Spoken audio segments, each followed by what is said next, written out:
మళ్ళీ గచ్చగడతాం, మళ్ళీ కలవిప్పుతాం, మళ్ళీ కొంగలేస్తాం, కోసిగలుతాం, ఊరు వాడా తిరిగి గర్జిస్తాం. ఎవరికి భయపడే వాళ్ళం కాదు. పాట ప్రజల కోసం జీవించే వాళ్ళం. కరీంనగర్ బిడ్డల సాక్షిగా చెప్తా ఉన్నాం.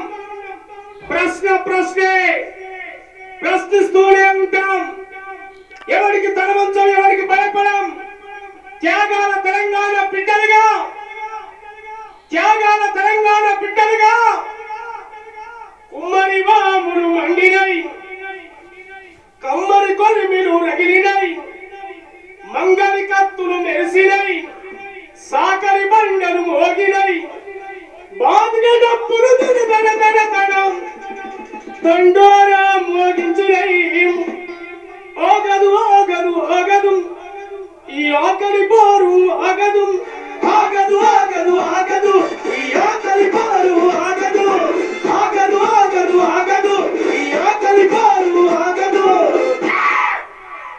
తారరరరరరం ఓరే నరంగరరరరం తారరరరరరం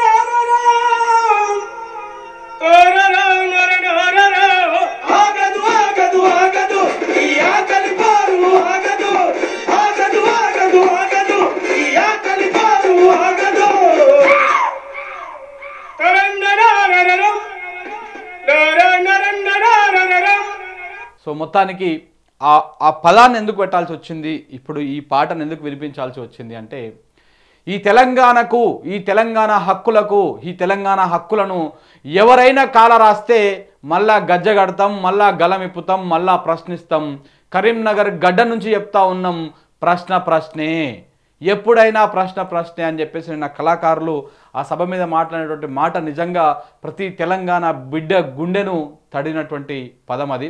సో కాబట్టి తెలంగాణ రాష్ట్రానికి జరుగుతున్నటువంటి అన్యాయాల విషయంలో గొంతెత్తడానికి నిన్న జరిగినటువంటి సభ, కళాకారుల మాటలు పాటలు నిజంగా చాలామందిని ఉర్రూతలూయించింది.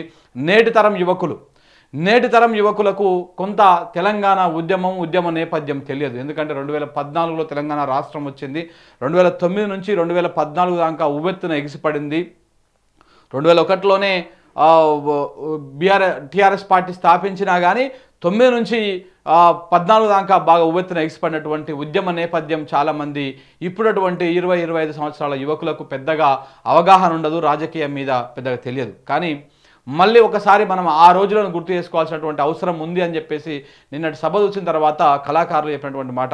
నేను నిజంగా రసమై వాడుతూ ఉంటే, రసమై నిన్న ఒక పాట తీసుకొని ఆయన మొదటిసారి పాడినటువంటి పాట 2002లో తొలిసారిగా నేను ఇక్కడనే పాట పాడినా, ఇక్కడనే నేను తెలంగాణ కోసం కైగట్టిన, గజ్జగట్టిన, ఆడినా, పాడినా అని చెప్తూ ఆయన మొత్తం ఒక 30 నిమిషాల సేపు, 30 అర్ధ గంటకు పైగా ఒక పాటలో ఆయన కథలు చెప్తూ, మాటలు చెప్తూ, రకరకాలుగా ప్రజల గోసలు చెప్తూ నిన్న పాడినటువంటి ఆ పాట అర్ధ గంట సేపు నిజంగా ప్రతి ఒక్కరిని కదిలించే విధంగా, ప్రతి అవ్వకు, అమ్మకు, తాతకు, ప్రతి ఒక్కరికి అర్థమయ్యే రీతిలో తెలంగాణ గోసను, ఇప్పుడున్నటువంటి పరిస్థితులను వివరిస్తూ తన పాట రూపంలో వివరించిండు. నిజంగా ఆయన ఒక పార్టీలో ఉండవచ్చును గాక, ఒక పార్టీలో మాజీ ఎమ్మెల్యేగా అయ్యుండొచ్చు, ఇప్పుడు మాజీ ఎమ్మెల్యేగా ఉండవచ్చు. కానీ ఆ మాటలో నిజంగా స్వచ్ఛదనం ఉన్నది, ఆ పాటలో స్వచ్ఛదనం ఉన్నది. తెలంగాణ రైతాంగం పడుతున్నటువంటి గోస ఉన్నది. తెలంగాణ ప్రజలు నేడు తాగునీటి కోసం, గుక్కెడు తాగునీటి కోసం పడుతున్నటువంటి తిప్పలు అందులో కనపడతా ఉన్నాయి ఆయన పాటలో.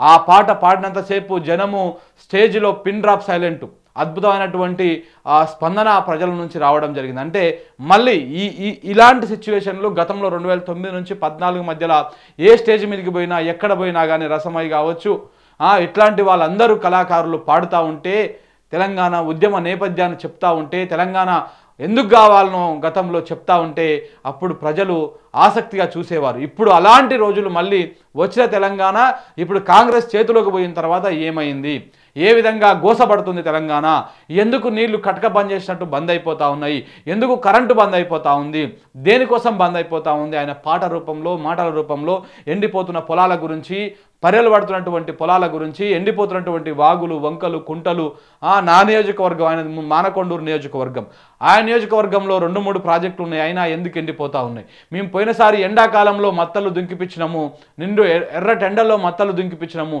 ఇప్పుడు ఎందుకు ఈ విధమైనటువంటి పరిస్థితులు ఉన్నాయి అని చెప్పేసి ఆయన పాట రూపంలో చెప్తా ఉంటే నిజంగా రోమాలు నెక్కపడిచిన ఎక్కడున్నటువంటి ప్రజలు, అక్కడ ఉన్నటువంటి రైతులు ఆ మాటలకు, ఆ పాటలకు ముగ్ధులైనటువంటి పరిస్థితి కూడా కనబడతా ఉంది. నిజంగా అంటే ఇది ఒక పార్టీకి సంబంధించినటువంటి ఫైట్ లెక్క చూడడానికి లేదు ప్రజలు. ఎందుకంటే తెలంగాణ రాష్ట్రంలో ఇవాళ కరీంనగర్లో పరిస్థితులు ఎలా ఉన్నాయి, ఎందుకు కరీంనగర్ పార్లమెంట్ పరిధిలో ఎలా ఉన్నాయి, ఒకవేళ పార్లమెంటు పరిధిలో బీజేపీ కాంగ్రెస్ గెలిస్తే ఏమవుతుంది, బీఆర్ఎస్ గెలిస్తే ఏమవుతుంది అని చెప్పేసి వాళ్ళు ఒక సందేశాన్ని ప్రజలకు ఇవ్వడం కోసము నిన్న కరీంనగర్లో కథన బేరుతోటి ఎన్నికల ప్రచారం స్టార్ట్ చేసింది బీఆర్ఎస్ పార్టీ. సో దాని తర్వాత అది కూడా మాట్లాడుకుందాం.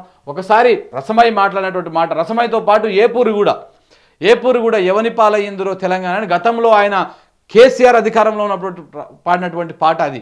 కానీ ఆ పాటను ఇప్పుడు పాడి ఇప్పటి పరిస్థితులకు అనుకూలంగా ఈ ఎవని పాలైంద్ర తెలంగాణ మళ్ళా గోసపడతా ఉంది, మళ్ళీ ఇబ్బందులు పడతా ఉంది అని చెప్పేసి ఆయన పాడడం జరిగింది. దాంతోపాటు కళాకారులు చెప్తా ఉన్నారు, మళ్ళీ మేము సాహిత్యాన్ని మళ్ళీ రాస్తా ఉన్నాము, నేటి పరిస్థితులకు తెలంగాణ ఎట్లా ఉండే, ఎట్లయింది, ఎంత గోసపడ్డది, ఏ విధంగా అయిందని చెప్పేసి. నిజంగా నిన్నటి సభ చూస్తే ఒక్క మాట మాత్రం నిజంగా అనాలనిపిస్తుంది ప్రజలారా.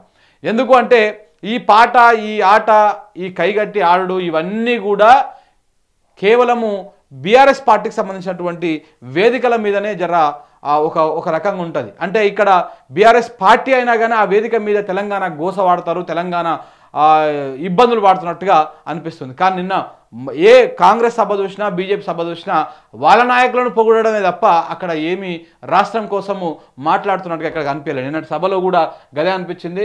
ఒకసారి మీకు వీలుంటే, మీకు టైం ఉంటే ఈ 37 నిమిషాలు మన రసమై వాడినటువంటి పాటని మన వాళ్ళు 37 నిమిషాలు పెట్టిర్రు. దీన్ని ఒక్కసారి మీకు సమయం ఉంటే ఒకసారి చూడండి, ఒక అర్ధ గంట. కరీంనగర్ అంటే గోదావరి గుర్తొస్తా ఉంటది, తలాపున పారుతుంది గోదావరి నీరు పల్ల.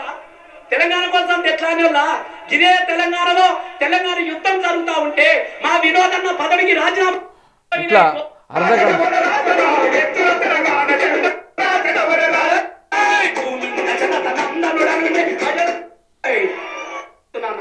ఇట్లా అన్ని ఆటలు, పాటలు, రకరకాల పదాలు చెప్తూ ఉర్రుతలు ఇచ్చిన సభ అనేది ఆ వీడియోను చూసేటువంటి ప్రయత్నం చేయండి మిత్రులారా.